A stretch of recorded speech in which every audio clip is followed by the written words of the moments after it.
Hello, welcome back to the Maya Toolbelt. We're still working on our second chandelier. This one's got a lot of these little crystal shapes and stuff. It'll be kind of interesting. Got this piece here for the upper frame for this part of the chandelier. And so we're going to make another piece for the lower frame down here. So let's go ahead and go to Create, Polygon Primitives, and we'll make another pipe. Show the grid here and snap it there.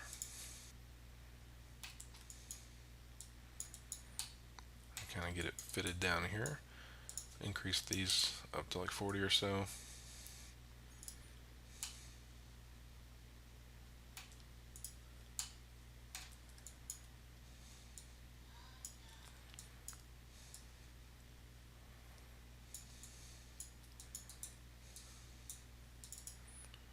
So I'm going to double click both these edge loops and go to Edit Mesh Bevel.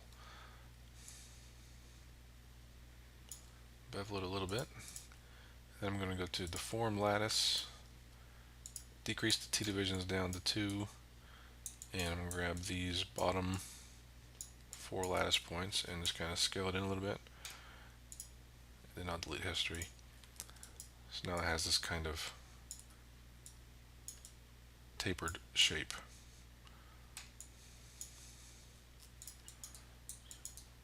So it'll be like that. So looking at the image now, I'll move this over here and put the picture in.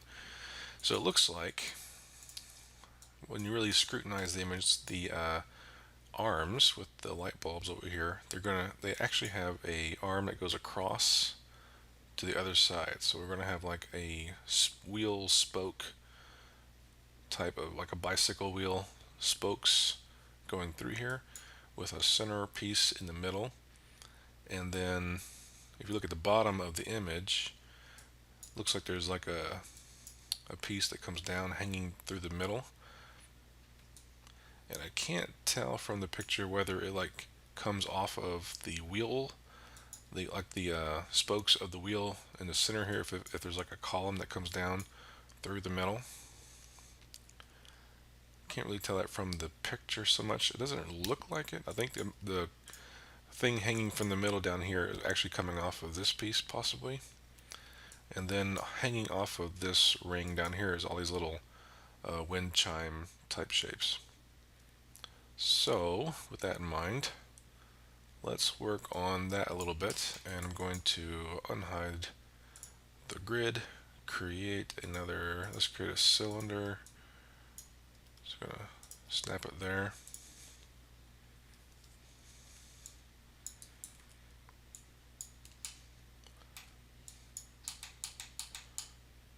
I'm going to decrease my subdivision caps to 0, decrease my subdivision axis to around 8 or so.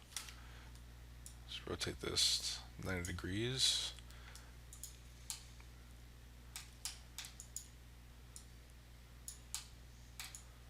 And this is going to go through the crown, so we need to adjust our scale so that it makes sense.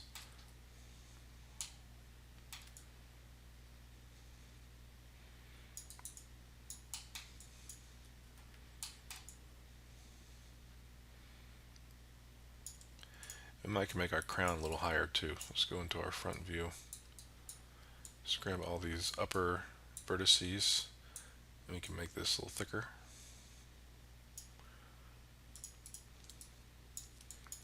And since we've done that, let's go ahead and go to Mesh Tools, Insert Edge Loop. I'll insert one through here and right through here. I'm going to grab this edge here, Shift, double click that edge, so I'll grab the entire ring. Then I'll go to Select, Convert Selection to Faces. So it grabs all those faces now, see that? And then we'll go ahead and Edit Mesh, Extrude, and I want to go in with it. So in like this.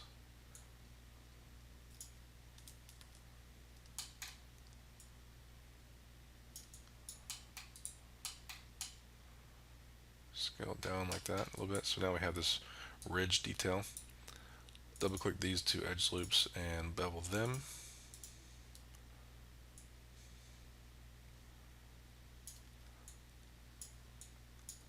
And also these two, bevel them a little bit.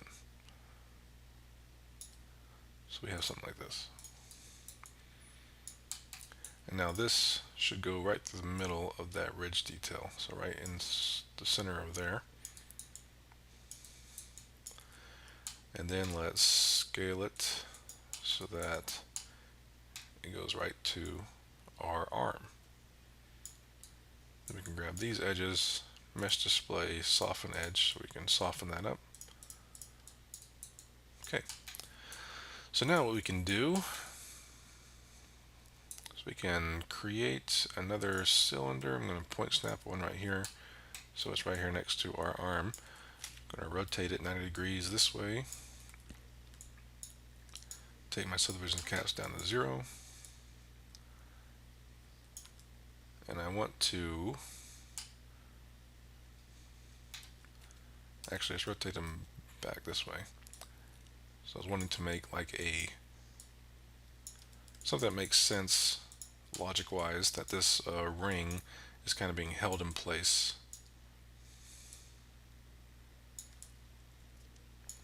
with something like this. Take our subdivisions down to about, let's say 12.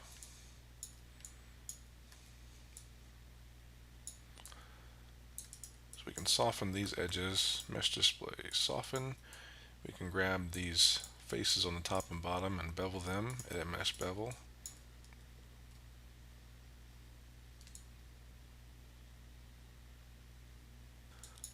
We can probably grab this edge loop through here.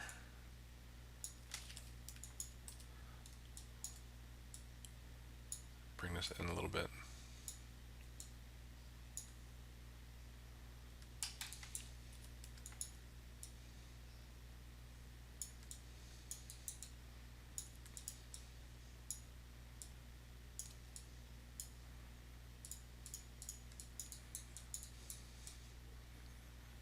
Okay.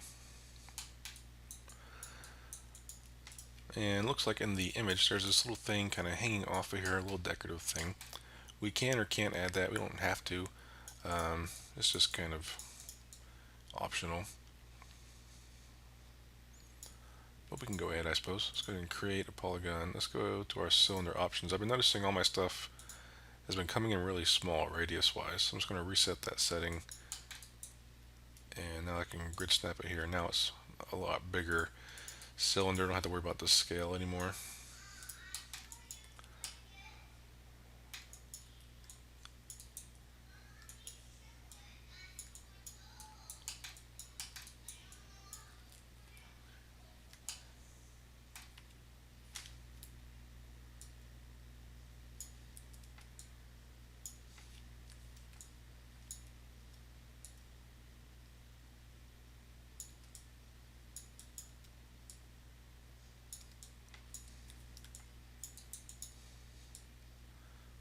Okay, so I can decrease these subdivisions down. We don't need so many since it's kind of a small shape.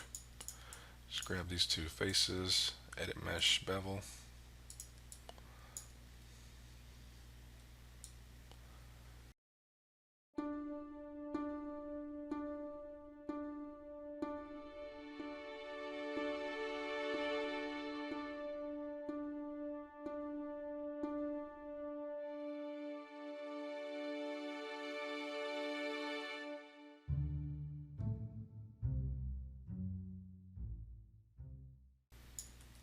Okay.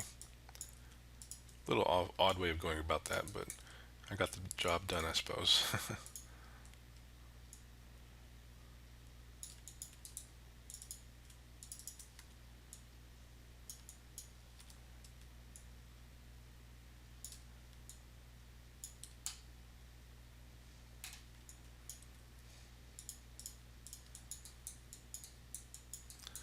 Okay, and then we can create a polygon. We'll do another pipe.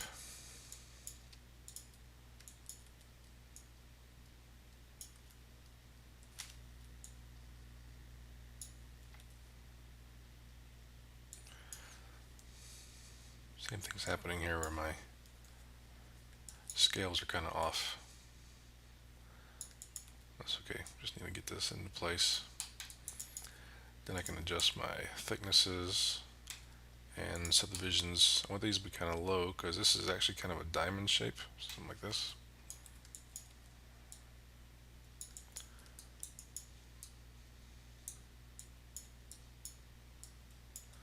Grab these edges and bevel them. And because this is so small, I'm not going to worry about beveling it too much. This is just kind of a little detail that breaks up the action, so to speak, something that kind of fills this space and catches the light in such a way. I'll grab this face on top and extrude it up.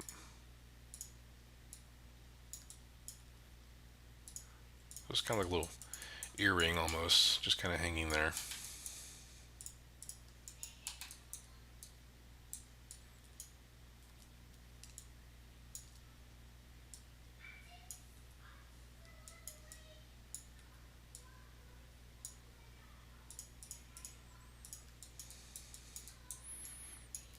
Okay.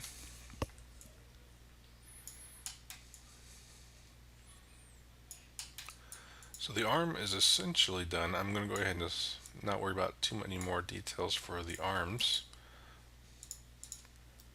So I'm going to ungroup the group that I currently have for the arms, and I'm going to grab all the components here that now make up the arm and group that.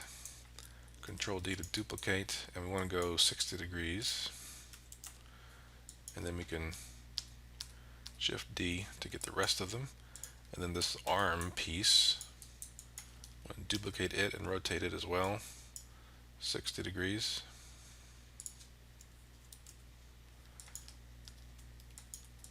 Like that. And then in the middle, there should be a cylinder shape.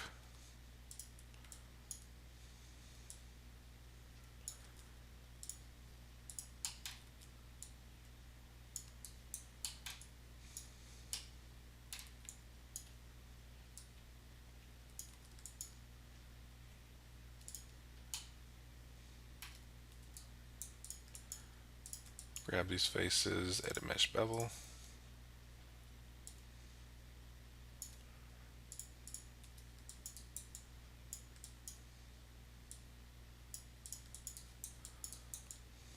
Okay.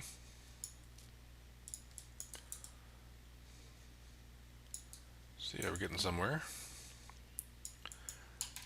So down here, they have this kind of almost looks like a decorative lathe. So I'll go into the front view, unhide my grid, and I might just do like a revolve shape maybe. I'll go to create curve tools, CV curve tool, just to kind of get started anyway, and just kind of create like a profile shape approximately of what this thing kind of looks like hanging down the middle here. So something like this. I'll go to surfaces, revolve, options, make sure my polygons are turned on, and revolve. So we get this. We can go to our NURBS tessellate settings here and kind of adjust our U number and V number to get a appropriate density of geometry. So something like this looks about right. Could even, we could go lower, but I think having it nice and smooth like that is what we wanted to do. And we can adjust our shape if we need to, but I think it's close enough for what we want. So I'll delete the history, select that curve again and delete it. And then these vertices on the end here, we can go to edit mesh, merge to center, get rid of those.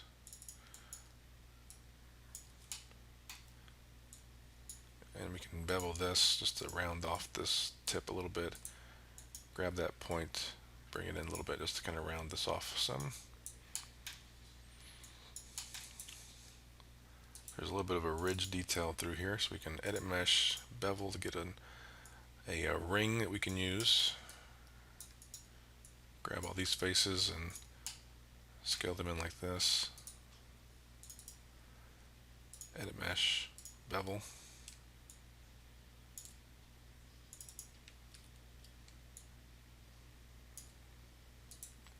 I think I want to round this off a little bit. Kind of scale that and something like this. Kind of looks like a chess piece or something, almost. And we can continue adding more ridge details through here that are just using the reference as a guide.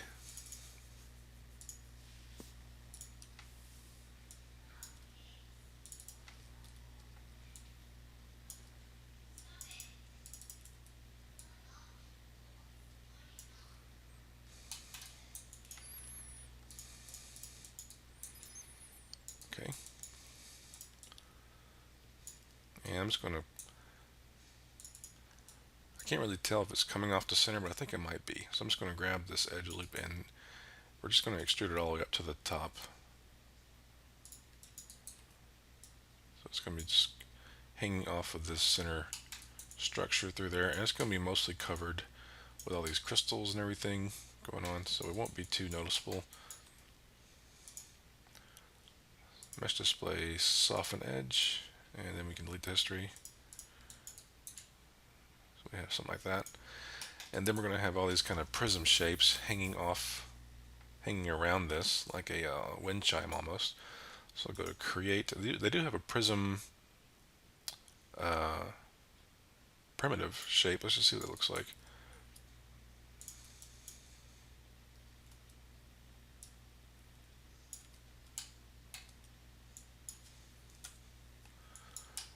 Yeah, so it's pretty much just like a triangular extrusion, but judging by what these things look like in the picture, it's pretty close to what we want.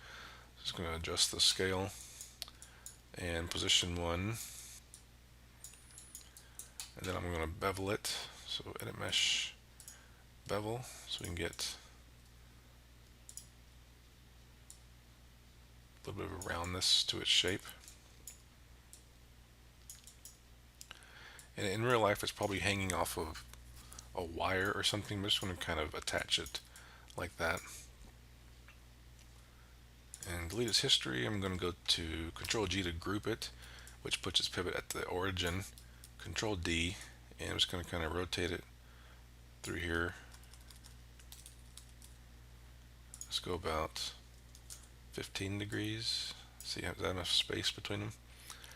Yeah, I think it is actually pretty close to it, maybe 20 degrees. And then we can Shift D to fill in all the rest. So we get something like this.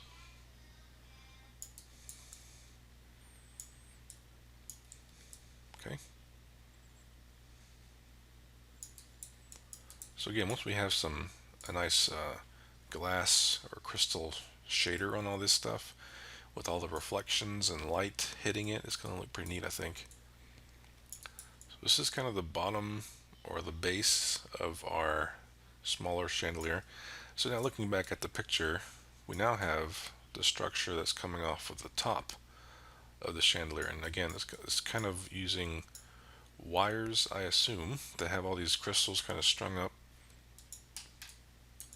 and going up like this in kind of a teardrop shape. It kind of draped through here. And up here we have another ring that more prism shapes are hanging off of before it goes into the structure that's hanging from the actual ceiling. Let's go to my front view, and what I want to do is go to Create Curve Tool, CV Curve Tool, and kind of start down here. And I want this to kind of drape upwards. So it's like it's hanging down here, and it's kind of pulling out to the edge of the crown, something like this. So hit enter with this kind of shape. So now that I have my curve in place, I can use this to attach my jewels to. And we still have our extra jewel over here. So we're going to need quite a few. And again, I'm kind of guessing on how many I'm going to need. but I'm just going to duplicate this, move it over here and Shift D and just make a bunch, something like this. So I'm going to grab all these now, Shift select my curve, go to Modify, Snap Align Objects, Position Along Curve.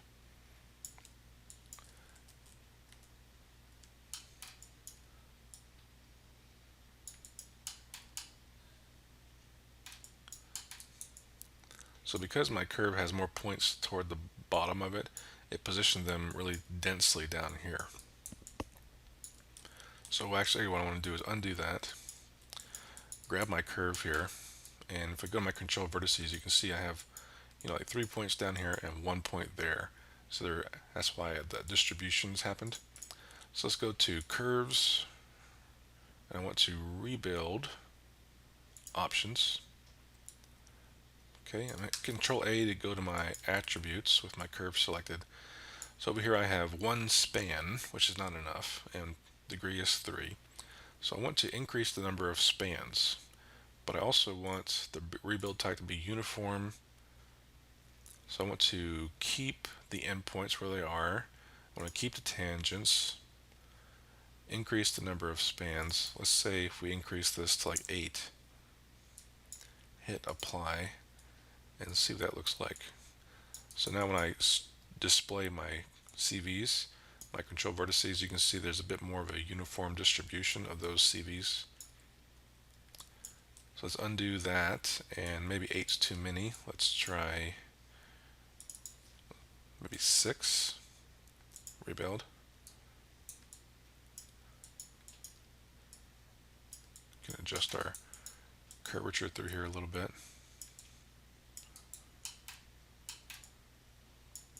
Let's see what this looks like. So I'm going to grab all my jewels over here, shift select my curve now, modify, snap align, position along curve. Okay, so you can see how uniform now the positioning has been. We can select our jewels and kind of rotate them, get a look at our density, and that looks pretty good actually. Might have to get rid of one down here maybe. Yeah, that looks pretty good. Like before, I want to probably scale it in a little bit so they're not quite so square shaped. But yeah, I'm actually surprised that we kind of got that on the first try. That's okay though, that's good. So this one we can probably get rid of, or at least maybe not get rid of it, but we can move it. We'll see. Let's go ahead and go to my front view, and let's grab go through here and kind of rotate these to be along the curve's axis.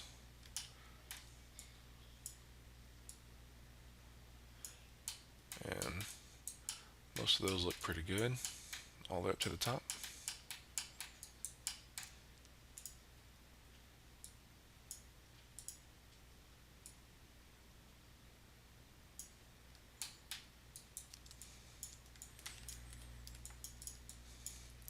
But this one, I don't know, maybe we'll delete it just to see what it looks like without it.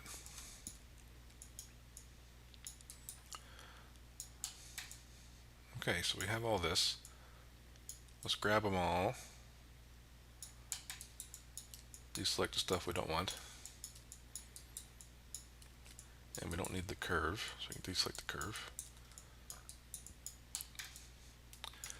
Alright, Control G to group, Control D to duplicate. Then we're going to rotate these around like this until they're no longer intersecting. This looks like about 21 degrees, or let's see, 20 might be, let's say 25. Okay, 25 might be alright. Shift D to get the rest. Oh, 25 is not going to work. We need to try and get an increment of 360.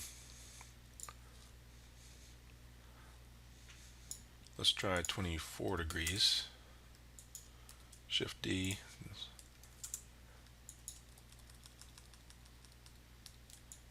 Okay, that's better.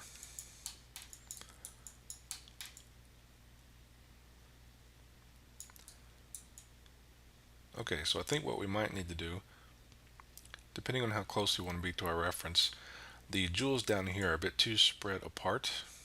So I want a denser distribution, but obviously the ones up here are going to need to be scaled in, just like we did with our sphere down here. So let me undo all that stuff. So instead of 20 degrees, let's look down here at the bottom and see how close we want to get. So we want to be, looks like maybe like this. So then as they get up to here, all these jewels will need to be scaled down. So let's go ahead and do that. So we're going to grab them by pairs because they both need to be scaled the same. Make sure we have our center handle selected and scale them down. And again, we might need to add more jewels to fill in space.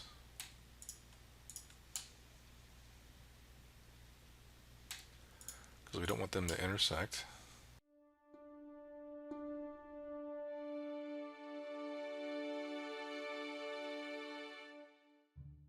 Okay, so now they're starting to separate a little bit. So from here on out, we're probably okay. So what we can do is get rid of the second row now. Delete that row. And what I want to do is grab the center handle, and again I'm going to curve snap, and I'm going to kind of fill in our gaps here. So kind of reposition these.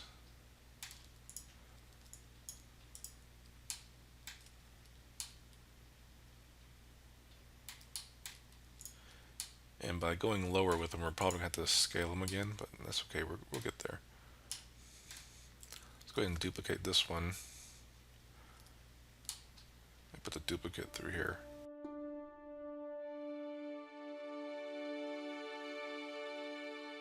So now that we have this, let's duplicate it and rotate it through here.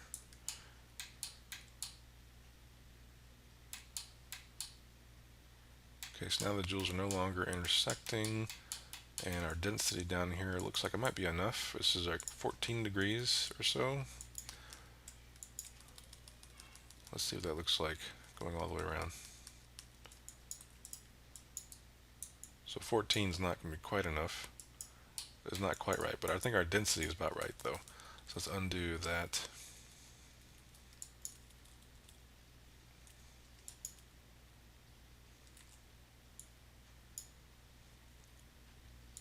And let's try let's try 15 degrees.